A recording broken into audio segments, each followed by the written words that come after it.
At last this interminable, expensive, unnecessary, discriminatory, divisive and demeaning postal vote survey is over, with 61.6% voting in favour.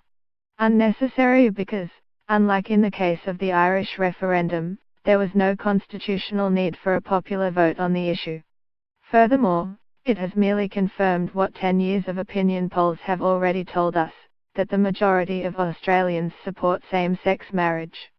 Discriminatory, because why were same-sex couples singled out for a political decision-making process that no other equivalent group in this country has had to endure?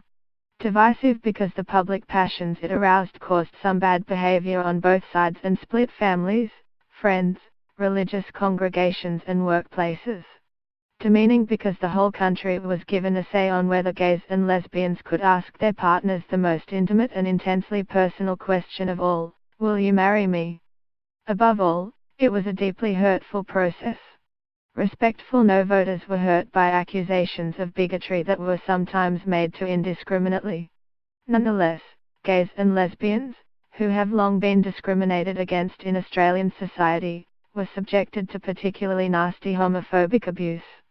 Vulnerable children in same-sex families encountered no campaign messages suggesting there was something inherently wrong with their own families, while transgender children were implicitly constructed as the bogus that all parents should be worried their kids would turn into if same-sex marriage laws passed. Read more, Grattan on Friday, same-sex marriage ballot captures attention of a public alienated from politicians. Predictably, this was not the respectful debate that Malcolm Turnbull promised. So, Labour, the Greens and crossbench opponents will be able to claim vindication for their opposition to the original plebiscite proposal. They will continue to depict Turnbull as a weak leader who originally opposed an unnecessary popular vote himself, then buckled to the social conservatives in the coalition. Furthermore, the postal vote hasn't really resolved the issue for Turnbull. It has merely allowed him to proceed to a conscience vote that Liberal Party members would once have expected automatically on issues such as marriage and gay law reform, albeit with even greater reason for voting yes. Indeed, moderate Liberals, exercising their conscience votes, played a proud role historically in supporting issues such as the decriminalisation of homosexuality.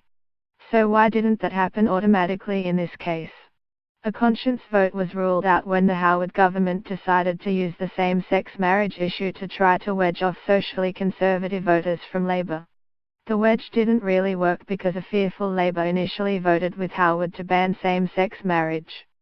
Nonetheless, in the process, opposing same-sex marriage became a major Liberal policy and was used symbolically to signal support for a range of other socially conservative positions, including more traditional gender roles.